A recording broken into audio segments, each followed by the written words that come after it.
편지의 서문 로마서 1장 1절에서 17절. 로마서의 주문은 바울의 복음에 관한 논문이며 이 논문의 앞뒤를 서문과 결문이 장식하고 있다. 이 서문과 결문 사이에는 유사점이 많은데 그 가운데 중요한 것 중 하나가 복음의 강조다. 이 복음에 대한 바울의 특별한 관계, 로마의 기독교인을 망라하는 한 관계가 이 단원에서 엄밀하게 서신의 머릿말이라고 할 수 있는 자료를 열고 닫는다. 송수신자란 1장 1절에서 7절. 그리스도 예수 종 바울은 사도로 부르심을 받아 하나님의 복음을 위하여 택정함을 입었으니. 2절. 이 복음은 하나님이 선지자들로 말미암아 그의 아들에 관하여 성경에 미리 약속하신 것이라. 3절. 이 예들로 말하면 육신으로는 다윗의 씨에서 나셨고. 4절. 성결의 영으로는 죽은 자의 부활에 근거하여 하나님의 권세 있는 아들로 지명되셨으니 곧 우리 주 예수 그리스도시라. 5절. 그로 말미암아 우리가 은혜와 사도의 직분을 받아 그 이름을 위하여 모든 이방인 중에서 믿음의 순종을 하게 하나니. 6절. 너희도 그들 중에 있어 예수 그리스도의 것으로 부르심을 입은 자니라. 7절. 로마에서 하나님의 사랑을 심을 입고 성도로 부르심을 입은 모든 자에게 하나님 우리 아버지와 주 예수 그리스도로 쫓아 은혜와 평강이 있기를 원하노라. 바울의 서신을 처음 받은 1세기의 수신자들은 상당히 당혹감을 느끼지 않을 수 없었을 것이다. 그 당혹감은 신학적으로 복잡한 서신의 내용에 기이하는 바가 많았을 것이며 이 점에 있어서는 현재의 독자들도 다를 바가 없어 당혹감을 느끼고 1세기 수신자들과 똑같은 반응을 보일 수 있다. 그러나 이 기독교들에게는 편지의 형식 자체가 당혹감의 또 다른 원인이었을 것이다. 바울의 서신들은 1세기에 쓰여진 대부분의 서신들보다 훨씬 길다. 실로 정확한 문학적 분류를 어렵게 할 만큼 길다. 그리고 로마서는 7114단어나 되어 바울의 서신들 가운데서도 가장 길다. 가장 긴 서신에 걸맞게 로마서는 송수신자란도 가장 길다. 전형적인 헬라어 서신은 송신자 A가 수신자 B에게 보낸다는 뜻으로 A가 B에게 문안하노라 라는 단 하나의 문장으로 시작할 뿐이었다. 이 형식을 바울은 그의 모든 서신에서 대폭 확대하는데 그 확대가 로마서에서 절정에 달하고 있다. 송신자의 성명 쓰기 혹은 그 신분 밝히기의 서신 부분이 특히 길어 처음 6절을 차지하고 있다. 바울은 자기소개에서 그가 하나님으로부터 받은 소명, 선포하도록 소명받은 메시지, 그리고 그가 맡은 특별한 임무를 밝힌다. 마지막으로 7절 전반에서 수신자가 나오고 뒤이어 7절 후반에서 바울의 상례적인 인사말이 나온다. 송수신자라는 이렇게 길고 그리고 신학적으로 쓴 것은 바울이 자신이 설립하지도 않았고 방문한 적도 없는 교회에 자기소개를 하고 있다는 사실에 주로 기인한다. 그는 예수 그리스도의 좋은 소식을 온 세상에 선포하라는 사명을 받은 사도로 자기의 신입장을 제정하고 싶었던 것이다. 이 정교하게 짜인 송수신자라니 논쟁에서 이기려는 심리를 동기로 삼은 것인지는 분명치 않다. 1절. 바울은 로마 교회에 자기소개를 하면서 세 개의 칭호를 병행적으로 쓰는데 그 칭호들 각각이 그의 주인과 그의 직분과 그의 목적을 밝혀둔다. 이 세 개의 칭호가 모두 관사 없이 쓰였는데 이것이 편지의 자기소개의 말의 전형적인 스타일이다.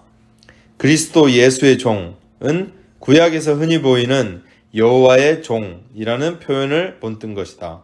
이 표현은 완전한 헌신을 함축하는데 그것은 종이라고 하면 그의 운명이 완전히 그 주인의 처분에 달려있다는 뜻이기 때문이다. 신분이 아주 높은 주인을 섬기면 큰 명예가 따른다는 것은 사실이며 많은 주석서 저자가 바울이 자칭하는 그 칭호의 이런 면을 강조한다. 그러나 거기에 함축되는 자기 비하, 헌신, 순종이라는 의미가 구약의 표현에서 빠지는 일이 결코 없으며 여기서도 분명 1차적인 의미가 되어 있다. 이로써 바울의 그리스도론이 높은 그리스도론이 될 것으로 예상할 수 있는데 이 예상을 뒷받침해 주는 것이 바로 그가 구약적 표현의 여호와를 그리스도 예수로 대체하고 있다는 사실이다. 그리스도 예수라는 어수는 메시아 예수라는 느낌을 강하게 하며 이 메시아 사상의 구체적이고 보편적인 의미를 떠올리게 한다. 바울이 그의 서신에 송수신자란에서 자신을 종으로 칭하고 있는 서신은 디도서와 빌립보서 뿐이다. 그러나 로마서 1장 1절의 두 번째 칭호인 사도는 빌립보서, 데살로니가 전서와 후서, 그리고 빌레몬서를 제외한 모든 바울 서신의 송수신자란에서 쓰이고 있다. 바울은 간간히 사도를 일반화하여 단순히 사자의 뜻으로 사용하기도 하며 그보다 더 자주 신임장을 받은 정식 사절의 뜻으로 쓰기도 한다. 그러나 여기서는 이 칭호가 보다 강한 의미를 나타내어 바울을 교회의 터로서 구원의 역을 맡도록 그리스도가 친히 임명하신 유일무이한 집단인 사도 집단의 일원으로 드러나게 한다. 부활하신 그리스도가 그의 앞에 나타나서 특별히 이방인에게 전도하는 임무를 맡도록 그가 택하셨기 때문이다. 이렇게 그리스도가 몸소 바울을 사도로 택하셨다는 뜻이 여기서는 동사적 형용사 부르심을 입은으로 명백해진다. 바울이 이 형용사로 의도한 바가 갈라디아서의 논쟁을 유도하는 식의 서문에 명문화되어 나타난다. 사람들로부터 보냄받은 것도 아니요 사람으로 말미암은 것도 아니요 오직 예수 그리스도와 및 죽은 자 가운데서 그리스도를 살리신 하나님 아버지로 말미암아 사도된 바울은. 그렇다면 바울은 그의 습관대로 편지 첫머리에서 자기는 한낱 개인으로서가 아니요 타고난 교사로서도 아니라 소명받은 사도로서 글을 쓰는 것이라고 밝히고, 소명받은 사도가 하는 말에는 하나님이 직접 권위를 부여하신다고 주장하고 있는 셈이다. 이런 권위 주장을 무시하고 이 위대한 신학 논문을 읽었다가는 누구든 이 글의 궁극적인 목적을 결코 파악하지 못하게 될 것이다. 바울이 1절에서 마지막으로 하나님의 복음을 위하여 택정함을 입었으니 라고 자기소개를 한 것은 그가 위대한 사도 직무를 수행하도록 그의 어머니의 태로부터 택정함을 입었다는 뜻을 내비친 것일지도 모른다. 그러나 여기에서의 어순으로 보아 택정함을 입다라는 동사가 쓰인 절은 단지 부르심을 입은의 추가적인 정의일 가능성이 더 크다. 그 동사는 70인역에서 하나님이 이스라엘을 다른 족속들로부터 구별하여 부르신다는 뜻으로 쓰였고, 사도행전 13장 2절에서 바나바와 사울을 선교 사역을 위해 따로 세운다는 뜻으로 쓰이고 있다. 그와 같이 바울은 부르심을 입은 사도로서 하나님의 역사 계획에서 특별한 목적을 위해 하나님에 의해 따로 세움을 받은 것이다. 바울은 여기서 이 목적을 구체적으로 하나님의 복음을 위해 라는 말로 나타낸다. 여기서의 복음은 복음의 전도 활동을 뜻할 수도 있고 복음의 메시지 자체를 가리키는 것일 뿐일 수도 있다. 그중 어느 쪽인지를 결정하기 어려운 까닭은 동적인 의미는 1절에는 잘 맞지만 2, 3절에는 잘 맞지 않는 반면 정적인 의미를 취하면 그 반대의 문제가 생기기 때문이다. 크랜필드는 이 단어가 여기서는 두 가지 의미를 모두 담고 있는 것으로 봄이 좋겠다고 제언한다. 이것은 확실히 좋은 제언이다. 그러나 우리는 이 제언을 좀 수정할 수도 있을 것이다. 바울은 복음을 어떤 문맥들에서는 극히 일반적인 의미로 쓰며, 그래서 복음이 때로는 그리스도와 또는 그리스도 안에서 하나님이 개입하시는 일과 기능적으로 동의어가 되기도 한다. 바꿔 말해서 바울은 복음의 범위를 때로는 확대하여 그 메시지가 말하는 사건들까지 포함시킬 수 있다. 하나님이 세상의 구원을 위해 그의 아들을 보내시는 것 자체가 좋은 소식이다.